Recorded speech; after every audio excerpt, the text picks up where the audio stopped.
83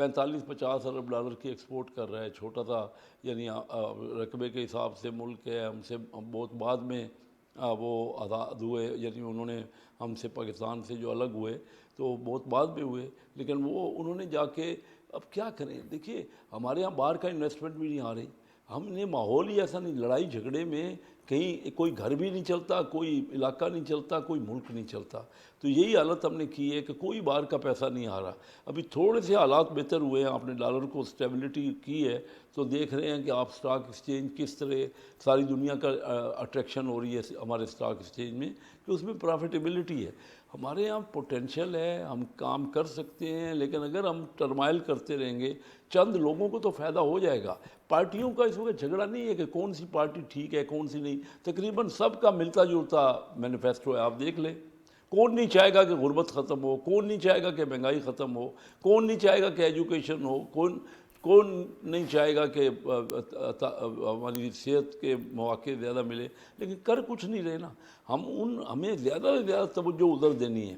ہمارا ملک جو ہے نا وہ میں کہہ رہا ہوں کہ باہر سے جب تک اٹریکٹ نہیں کریں گے آپ انویسٹمنٹ یا ایکسپورٹ لیڈ گروتھ، ساری دنیا نے جو اب تو مثالیں سامنے ہیں، کوئی اتنی یعنی لمبی ورکنگ کرنے کی ضرورت نہیں ہے، ایکسپورٹ لیڈ گروتھ نے سب کو آگے بڑھایا ہے۔ اب ہم اپنے پڑوسی ممالک سے اپنی تجارت بند کر کے بیٹھے ہیں، ابھی کیا ضرورت ہے؟ کوئی دنیا میں کوئی ملک ایسا مجھے بتا دیں جو کہ ریجنل ٹریڈ کے علاوہ باہر ٹریڈ کر لے۔ اب 30 ارب ڈالر کیا ٹریڈ ہوتی ہے؟ ہماری جی ڈی پی کا 7-8% ہے ٹوٹل ایکسپورٹ، تو ایکسپورٹ نہیں ہوگی ہماری تو کیسے ہم کس مقابلہ کریں گے؟ کیونکہ ہماری امپورٹ تو بدستور ہے، ریمیٹنس ملا کے بھی نہیں تو قرضے لیتے رہیں گے۔ اس وقت آپ کے سامنے قرضے جو ہیں وہ کتنے، یعنی اس کا جو سود ہم پے کر رہے ہیں وہی اتنا زیادہ ہو رہا ہے کہ تقریباً ہمارا سارا ریونیو اس میں کور ہو جاتا ہے۔ تو ان چیزوں کو ہم نے چارٹر آف اکانومی کرنا ہے، مل جل کے ملک کے لیے اپنی اپنی پالیسی کریں، اپنے علاقوں میں جو کچھ کام ہو رہا ہے کریں، لیکن یہ اس کے بغیر تو اب ایک تجربہ ہو گیا نا، پتہ لگ گیا، سامنے آ گئی باتیں۔ ایک کنسسٹنٹ پالیسی بنانی پڑے گی، ایک لانگ ٹرم منیمم ایجنڈا بن سب پارٹیوں کو مل کے، اور یہ ٹسل ختم کرنی پڑے گی، سب پارٹیاں حصہ لیں۔ جیسے ابھی ڈاکٹر سومرو نے کہا، شازیہ سومرو نے، کہ سب مل کے ہی کام کریں گے، کوئی اکیلا اب نہیں کر سکتا کیونکہ کوئی پارٹی بھی تمام علاقوں میں پاپولر نہیں ہے، اور یہ کولیشن گورنمنٹ ہی بنے گی۔ آج جو بھی ٹسل کر لے، اس کے باوجود آپ جب الیکشن کے بعد جائیں گے تو کوئی 2/3 میجارٹی کا تو کوئی چانس ہی بہت کم ہے، سمپل میجارٹی بھی مشکل سے ملے گی۔ تو ہمیں چاہیے کہ ہم ملک کی ترقی کے لیے اور بہتری کے لیے اور لوگوں کی جو بے روزگاری کے خاتمے کے لیے اور یہ کریں، ہم زیادہ سے زیادہ ٹیکنیکل دیکھیں نا، آئی ٹی کی تعلیم ہے، ابھی اس بجٹ میں آئی ٹی کے اوپر بڑا زور دیا گیا۔ میاں شہباز شریف صاحب کی جو بجٹ ہوا لاسٹ بجٹ، میں بھی اس میں شامل تھا ایڈوائز کرنے میں۔ آئی ٹی میں انڈیا سینکڑوں اور بلین ڈالر کی آئی ٹی کی کر رہا ہے ایکسپورٹ، ہمارے یہاں کچھ ہے ہی نہیں، کوئی ایکسپورٹ ہی نہیں ہے اس کی، تو کیوں نہیں؟ اور اس میں وہی ہمارے دماغ ہیں، 24 کروڑ دماغ ہیں، ہم ان کا فائدہ لیں، ان کو تعلیم دیں، ان کا فائدہ لیں تاکہ وہ چیزیں آگے بڑھیں۔ تو میں سمجھتا ہوں کہ اب لوگوں کا نا اس طرف رجحان ہو گیا ہے، تفصل اور جو جھگڑا شروع ہوا تھا نا، خاص کر سوشل میڈیا نے جو ایک دوسرے کی ٹانگیں کھینچنی شروع کر دی، اس سے کوئی رزلٹ نہیں نکلا نا، اس سے لوگوں کو کیا ملا؟ بالکل ٹھیک۔ تو ہمیں سب کو مل کے یہی کنسنسس بن رہا ہے اور بہتری یہی ہے۔ ٹھیک ہے، پارٹی اپنے الائنس کریں جس سے وہ چاہتے ہیں، لائک مائنڈیڈ پارٹیوں سے الائنس کریں، جا کے الیکشن لڑیں، اپنے ووٹ سب جائیں پبلک کے پاس، لوگوں کے پاس جائیں، اپنے ہر طریقے سے ان کو کنونس کرنے کی کوشش کریں۔ پنجاب میں آپ دیکھیے نا، پیپل پارٹی کا بیس بہت کم ہے، وہ تو جلسے بھی نہیں کر رہے، پنجاب میں بہت کم ہو رہا ہے۔ اسی طرح سندھ میں مسلم لیگ کم جلسے کر رہی ہے۔ آج ہمارے ہاں میٹنگ ہوئی، جو سندھ کے ہمارے مسلم لیگ کے صدر ہیں وہ تشریف لائے میرے پاس، کیونکہ میں بھی کراچی میں رہتا ہوں، کراچی میں آئے، تو وہ ہم چاہ رہے ہیں کہ کس طرح ہم باقی تمام پارٹیوں سے مل کے یہ الیکشن کی اسٹریٹجی بنائیں تاکہ جس میں ٹسل کم ہو اور جو پازیٹیو باتیں ہیں وہ آگے آئیں، وہ آگے بڑھائیں۔ ٹھیک ہے عامر غنی صاحب، یہ بڑے عرصے سے ہم یہ میثاق معیشت کی بات جو ہے وہ سنتے آ رہے ہیں، یہ آپ سے بہتر اس معاملے کو کوئی اس لیے بھی نہیں جانتا ہوگا کہ آپ نے جب میثاق جمہوریت ہو رہا تھا تو آپ اس وقت موجود تھے اور پل پل کی خبر ہمیں دے رہے تھے، ہم آپ سے پوچھ رہے تھے اور آپ ہمیں باخبر کر رہے تھے. وہ ماحول بھی آپ نے دیکھا. یہ میثاق معیشت والی بات تو ہو رہی ہے لیکن اس میں ہم دیکھ رہے ہیں کہ کوئی پیش رفت نہیں ہو رہی. ایسا لگتا ہے کہ شاید تمام سیاسی جماعتوں نے اسے اگلی جو منتخب حکومت ہے اس کے بعد جو صورتحال ہے یا اس کے بعد جو حالات ہوں گے اس پہ ڈال دیا ہے. لیکن آپ سمجھتے ہیں کہ کیا ہم میثاق جمہوریت کے بعد ایک مشکل حالات میں وہ فیصلے ہوئے تھے میثاق معیشت کی طرف جا سکتے ہیں؟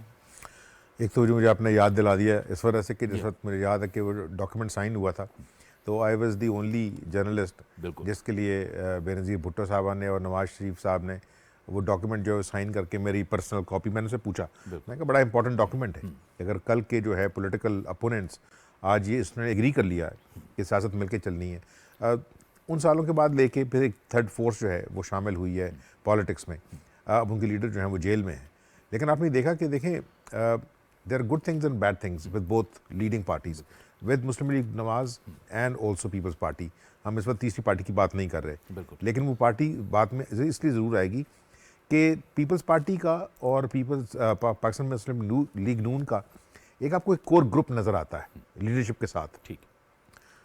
پی ٹی آئی کا سارا جو کور گروپ ہے وہ فزل آؤٹ ہو گیا. جو بنایا گیا تھا نا بالکل ٹھیک وہ سارا کا سارا جو ہے وہ چھوڑ کے چلا گیا. تو اب بڑی عجیب و غریب پریشانی ہے.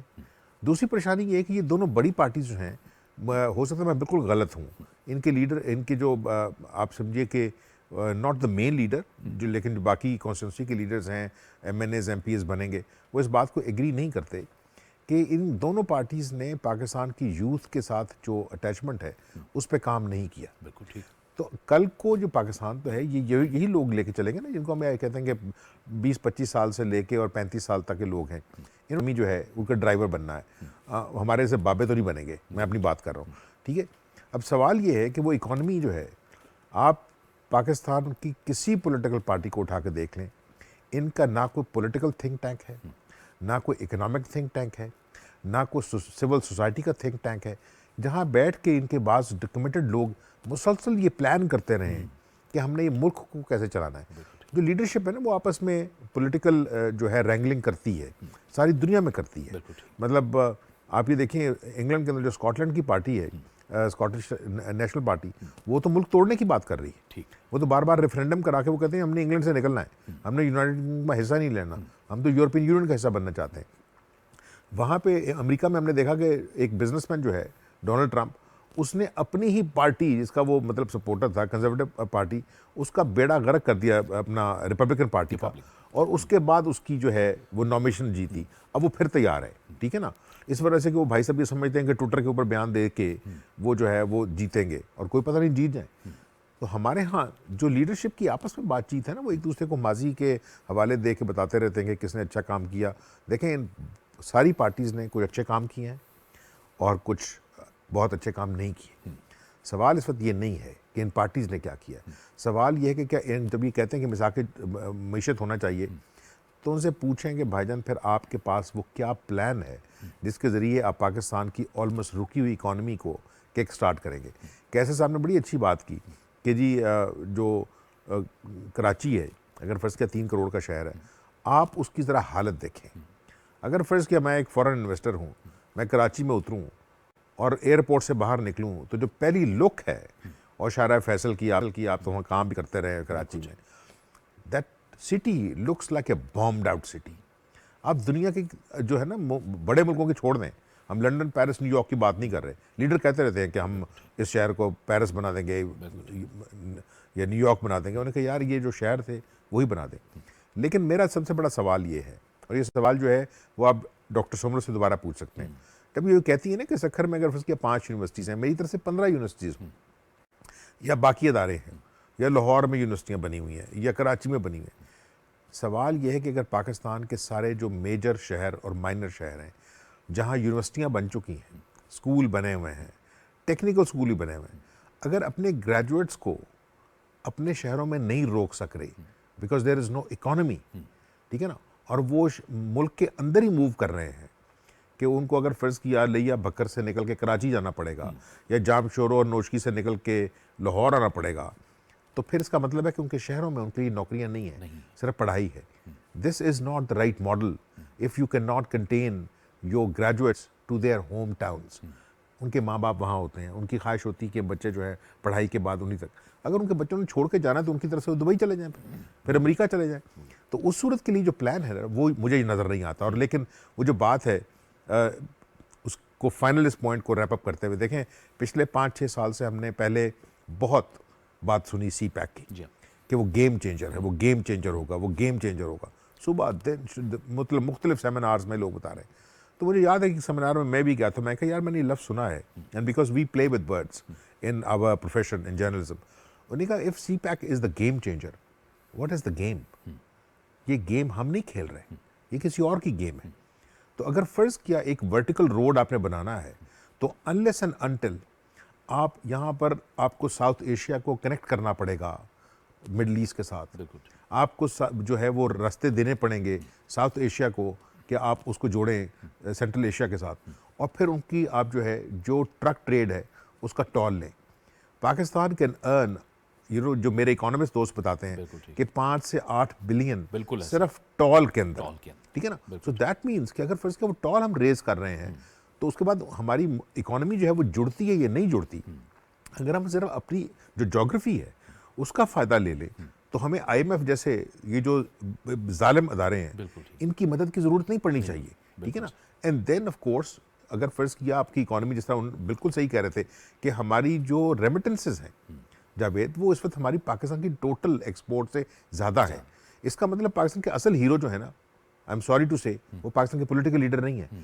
وہ اصل ہیرو پاکستان کے وہ مزدور ہیں جو 16-16, 12-12 ایک کمرے میں رہنے دبئی میں, قطر میں, سعودی عرب میں, and sending back almost 30-31 billion, اور پھر اس کی وجہ سے آلموسٹ کوارٹر آف پاکستان چل رہا ہے. جو وہ پیسے بھیجتے ہیں وہ مارکیٹ میں جاتے ہیں, چاہے وہ چائے کی پتی خرید رہے ہوں یا گڑ خرید رہے ہوں یا مونگ پھلی خرید رہے ہوں یا موٹر سائیکل میں پیٹرول ڈلوا رہے ہوں, ٹھیک ہے نا. اینڈ آپ یہ دیکھیں جب وہ واپس آتے ہیں ان کے ساتھ جو ہمارا سلوک ہے, ان کی یہاں پر جو بلینز کی جو ان کی انویسٹمنٹ ہے in property, that is not secure. I think political parties need to think کہ اگر فرض کیا آپ کی جو تقریباً آلموسٹ 1 کروڑ لوگ جو باہر کام کرتے ہیں ان کی جو انویسٹمنٹ ہے اس پہ بھی اسی طرح غور کریں جس طرح وہ سمجھتے ہیں کہ جو ایف ڈی آئی آئے گی نا, بالکل جو یہ بھی فورن ڈائریکٹ سرمایہ کاری لیں گے. بالکل ٹھیک, بالکل ٹھیک ہے. ڈاکٹر شازیہ, پلان ہمارے پاس ہیں. یہ ایک عامر غوری صاحب نے جن نکات کی طرف اشارہ کیا, ایک یوتھ کے ساتھ ڈسکنیکٹ, پھر ظاہر ہے روزگار کے وسائل بڑے شہروں میں, اپنے شہروں کے اندر, اور پھر یہ جو ایک ویژن ہوتا ہے کہ ہم دعوے تو کرتے ہیں کہ ہم ملک کی معیشت ٹھیک کر دیں گے, لیکن ہمارے پاس پلان نہیں ہوتا. ہمیں اب جو ہے وہ روایتی طریقوں کے ساتھ شاید گورننس نہیں کرنی پڑے گی, کیونکہ اس وقت جو ملک کے معاشی حالات ہیں وہ اس بات کا تقاضا کرتے ہیں کہ ہمیں بہت محنت کرنی ہے اور ایکسٹرا آرڈنریلی ہم نے محنت کرنی ہے. جی جاوید صاحب, دیکھیں چیئرمین بلاول بھٹو زرداری صاحب نے بھی شاید یہی اپنی ہر اسپیچ میں کہا ہے کہ اس وقت جو دور ہے وہ ایک نئی سیاست کرنے کا ہے, جس میں ہمیں یوتھ کو آگے لانا ہے, جس میں ہمیں نوجوانوں کو آگے لے کے چلنا ہے, انٹرپرینورشپ کو آگے فروغ دینا ہے, ٹیکنیکل ایجوکیشن کو آگے لے کے آنا ہے, آئی ٹی کو آگے لے کے آنا ہے. یہ ساری باتیں جو وہ اپنی سپیچ میں کر رہے ہوتے ہیں وہ ساری چیزیں منشور کی ہوتی ہیں, وہ ہماری مینیفیسٹو میں انکلوڈڈ ہیں, جس میں ہماری ایک پاپولیشن کا بھی ہے, گرلز ایجوکیشن کا بھی ہے. تو یہ ساری چیزیں وہ وعدے ہیں جو پاکستان پیپلز پارٹی عمل کرتی ہے اور کر کے دکھاتی ہے. آپ دیکھیں کہ اگر محترمہ کی پہلی گورنمنٹ آئی تھی تو آپ نے دیکھا ہوگا کہ محترمہ نے وعدے کیے تھے وومن امپاورمنٹ کی, تو وومن بینک بھی بنے, وومن پولیس اسٹیشن بھی بنے, لیڈی ہیلتھ ورکر پروگرام بھی شروع ہوا. تو یہ ساری چیزیں جو ہیں جب ہم مینیفیسٹو میں بات کرتے ہیں تو وہی ہمارا ریفلیکشن ہوتا ہے اپنی سپیچ میں, تو ہم وہی چیزیں انشاءاللہ لے کر آگے آئیں گے. اور یوتھ میں جو آپ کہہ رہے ہیں تو اس وقت اگر آپ دیکھیں تو آدھے سے زیادہ جو ہے وہ ہماری یوتھ کے ساتھ ہی انٹریکشن ہے. جو میں یونیورسٹیز کی بات کر رہی ہوں اس میں ایسے پروگرامز ہو رہے ہیں جن میں ہم کنیکٹڈ ہیں ود یوتھ اور ان کے ساتھ ہم پلان کر رہے ہیں, ایکسپوز رکھ رہے ہیں, جن میں ہم انٹرپرینورشپ کے لیے اور یہ وہاں پہ ہم وہ کر رہے ہیں, ایکسپوز کر رہے ہیں تاکہ ان کو آگے جو بھی ان کی ودن ان کے ڈسٹرکٹ میں یا ان کے شہر میں جو بھی چیزیں ہیں وہاں پہ ان کو لوکل جاب جو ہے وہ اویلیبل ہو سکے. تو یہ ایسی چیز نہیں ہے, یہ ہمارے مینیفیسٹو میں ہے اور انشاءاللہ ہم اس پہ ضرور عمل کریں گے. اور انشاءاللہ آپ نیکسٹ اگر کبھی پروگرام میں آنا ہوا یا بات ہوئی یا گورنمنٹ بننے کے بعد تو انشاءاللہ آپ اس چیز پہ عمل ہوتے ہوئے بھی دیکھیں گے. ٹھیک ہے کیسر شیخ صاحب, ہم بھی مسلم لیگ نون میں بھی ہم دیکھ رہے ہیں کہ اس بار ہم کچھ نئے لوگ بھی دیکھیں, نوجوان قیادت کو بھی ہم دیکھیں, نوجوان ظاہر ہیں ان انتخابات کے لیے, کچھ نیو فیسز کو بھی دیکھیں, کچھ یوتھ کی انکریجمنٹ ہو, کیونکہ ظاہر ہے بڑی جماعتوں سے یہ گلہ کیا جاتا ہے کہ ایک ڈسکنیکٹ ہے, اس ڈسکنیکٹ کو آپ لوگوں نے ختم کرنا ہے ہر فورم پہ, میدان میں بھی, سوشل میڈیا پر بھی, ہر جگہ پہ. جی درست کہہ رہے ہیں. دیکھیے ہمارے ہاں ایس ایم ایز ہے, چھوٹا بزنس ہوتا ہے نا, یہ یوتھ نے ادھر آنا ہے, زیادہ تر انٹرپرینور بنیں گے. ایس ایم ایز کو پاکستان میں ٹوٹل کر دے گا صرف 7%, 7% ملتا ہے, جبکہ بنگلہ دیش میں ٹوٹل ان کے کر دے گا 12% ایس ایم ایز کو, چھوٹے اور درمیانے درجے کے جو کاروبار ہیں ان کو ملتا ہے. انڈیا میں 15% ہے. ہم یہ ساری باتیں کر رہے ہیں, باتیں ہمارا عمل نہیں ہے. بار بار اسٹیٹ بینک کو, جب میں نے اسٹینڈنگ کمیٹی فائنانس کا چیئرمین رہا, ان کو بار بار کہا ہماری بہت کروڑوں لوگ تو ایس ایم ایز میں ہیں, جو صرف آج کل نوکریاں اتنے آسان نہیں ہیں. ہم انٹرپرینورشپ کو پروموٹ کریں نا, تو وہ ہوا کیا ہے کہ دینا ہی نہیں چاہ رہے. سارا قرضہ امیر کو ملتا ہے, ٹیکس امیر دے نہیں رہا. میرا امیر کلاس سے تعلق ہے, میں ان کو ریپریزنٹ کرتا ہوں, Karachi chamber of commerce industry کا پریزیڈنٹ رہا ہوں. لیکن کیا کرے, ہمارے یہاں صرف ایکسپلائٹ کرنے والی کلاس ہے اسی کو بینیفٹ ہے. آپ دیکھ رہے ہوں گے کہ جو یہ کھاد کی فیکٹری ہیں نا ہماری فرٹیلائزر کی, ان کو گیس پتہ نہیں کہ بہت سستے ریٹ پہ ملتی ہے, عام آدمی کو مہنگے ریٹ پہ ملتی ہے. اسی طرح بینکنگ کو جو ہم نے فیسلٹیز دی ہوئی, میرا مطلب یہ ہے کہ ہمیں بہت کچھ کرنا ہے. ہمیں جو ہے نا ایکسپورٹ لیڈ گروتھ کرنی ہے. ہم نے انویسٹمنٹ ہماری کچھ بھی نہیں ہے, 15% ہماری انویسٹمنٹ ہوتی ہے. حالانکہ 30% انویسٹمنٹ ٹوٹل ہماری جی ڈی پی کا نہیں ہوگا تو ہم آگے ہی نہیں بڑھ سکتے. گروتھ ہی نہیں ہے ہمارے. گروتھ کیا ہے, ایوریج پچھلے 5-7 سال میں 1-1.5% گروتھ ہے اور 2% آبادی بڑھ رہی ہے. بہت کچھ ہمیں کرنا ہے. ہم باتیں زیادہ ہم نے کی ہیں سب پارٹیوں نے, میں تمام پارٹیوں کی بات کر رہا ہوں. ہم نے رزلٹ عوام کو نہیں دیے اور اسی لیے کانفیڈنس ہی ختم ہو گیا ہے اس سسٹم پہ لوگوں کا. یہ جو نہیں ہے نا, آپ دیکھ رہے ہیں کہ الیکشن ہو رہے ہیں, گہما گہمی کم ہے, لوگ زیادہ نکلنے, کیونکہ وہ دیکھ نہیں رہے کہ اس سے کوئی رزلٹ آئے گا. جب تک ہماری پارٹی, جمہوریت بھی تب سٹرونگ ہوگی جب ہماری پارٹی ڈیلیور کریں گی اور رزلٹ دے گی. اور اب دیکھتے ہی دیکھتے ہماری پڑوسی ملک جہاں پہنچ گئے ہیں, میں نے پہلے ہی ذکر کر چکا ہوں. تو ہمیں بہت محنت کی ضرورت ہے اور ہمیں مل جل کے نا, یہ کہتے رہے کہ ہم نے یہ کر دیا وہ کر دیا. ہم نے جو کچھ بھی کیا نیٹ سب مل جل کے کچھ بھی نہیں کیا. بالکل ٹھیک. عامر غوری صاحب, آپ پروگرام سے پہلے بھی ہم بات کر رہے تھے اور بڑی دلچسپ بات آپ نے کہی کہ ہمارے ہاں یہ جو بڑے جلسے ہوتے ہیں یہ کسی بھی سیاسی جماعت کی ایک طاقت ہوتے ہیں. لیکن دراصل ان سیاسی جماعتوں کو یہ بھی دیکھنا ہے کہ جو آپ بات کر رہے تھے کہ ہم یہ گنتے ہیں کہ کرسیاں کتنی ہیں, لوگ کتنے آئے جلسے کے اندر, ہم شاید ہماری توجہ اس بات پہ نہیں ہوتی کہ اس جماعت کے لیڈر نے یا جس نے جلسہ کیا اس نے کہا کیا, اس کے پاس منشور کیا ہے, اس کے پاس پروگرام کیا ہے. دیکھیں جو باتیں لیڈر کر رہے ہیں وہ سنتے ہوئے تو مطلب ہمارے بھی بال جو ہیں, میرے تو جھاڑی گئے ہیں سارے, ٹھیک ہے نا, وہ لوگوں کے سفید ہوتے تھے. تو اب سوال یہ ہے کہ آپ کو پتہ ہے, آپ نے خود دیکھا ہے کہ ہمارے ہاں جو جلسے کی جو سیاست ہے نا, وہ ایک بہت انٹرسٹنگ چیز ہے. جس طرح لوگوں کو لایا جاتا ہے اور جس طرح لوگ جو ہیں, مطلب میں نے ایسے جلسے بھی دیکھے ہیں پنجاب کے اندر, یعنی لاہور کے اندر, جہاں لوگ جو ہیں وہ گلگت بلتستان سے آئے ہوئے تھے. تو ان کے لیے وہ لاہور کا ایک تو ٹرپ ہو گیا, انہوں نے جلسہ بھی اٹینڈ کر لیا, اور پھر آپ یہ کہیں کہ پورے پاکستان سے لوگ آئے ہوئے ہیں. دیکھیں جلسہ جو ہے نا کسی کا, کسی بھی پارٹی کا, وہ تو آخر میں ڈیلیور نہیں کرے گا. ڈیلیور وہی کرے گا جو پارٹی, اور سوال یہ ہے کہ یہ پارٹیز جو ہیں یہ پاور میں رہی ہیں, لیکن جس طرف ہم اشارہ نہیں کر رہے وہ ہمیں پتہ ہے کہ یہ پارٹیز جو ہیں یہ بہت مشکل پولیٹیکل سچویشن کے اندر کام کرتی ہیں. بالکل ٹھیک. یہ ہمیں سامنے رکھنا پڑے گا, اس وجہ سے کہ ان کا مقابلہ اپنے ہی ملک کے اندر بعض اوقات نان پولیٹیکل فورسز سے ہے. ان کا یہ گلہ رہتا ہے کہ ہمیں موقع ملتا نہیں ہے. نہیں, موقع تو ملتا ہے, موقع ملتا ہے لیکن وقت نہیں ملتا. بالکل, یہ بھی بات بالکل صحیح بات ہے کہ پاکستان میں دیکھیں عوام کی بڑی بات ہوتی ہے. تو ڈیموکریسی میں عوام جو ہے وہ لوگوں کو صحیح یا غلط طریقے سے استعمال تو ضرور ہوئی ہے گورنمنٹ میں لانے کے لیے, لیکن آج تک پاکستان کے اندر عوام کو موقع نہیں دیا گیا کہ وہ کسی گورنمنٹ کو ووٹ آؤٹ کرے. ٹھیک ہے نا. تو اگر فرض کیا آپ نے ڈیموکریسی کے اندر کانفیڈنس پیدا کرنا ہے, تو پھر عوام کو یہ فیصلہ دینا پڑے گا کہ بھائی جو حکومت آئی تھی، اور پھر یہ وزیر ہے نا، یہ ہر روز بیٹھ کے پریس کانفرنسیں نہ کریں کہ ہم عوام کو اعتماد میں لے رہے تھے. بھائی عوام کو اپنے اعتماد میں لیا تھا، عوام نے آپ کو ووٹ ڈال دیا. اب 5 سال کے بعد دیکھیں گے ہم، اگر آپ نے کچھ ڈیلیور کیا ہوگا تو یو ول بی ریٹینڈ، اور اگر نہیں ہے تو thank you very much, government جو ہے چینج ہوگی. لیکن آخری وقت میں جاتے ہوئے میں آپ کو بتاؤں، دیکھیں ان پولیٹیکل پارٹیز کو ایک اور چیز کرنی پڑے گی.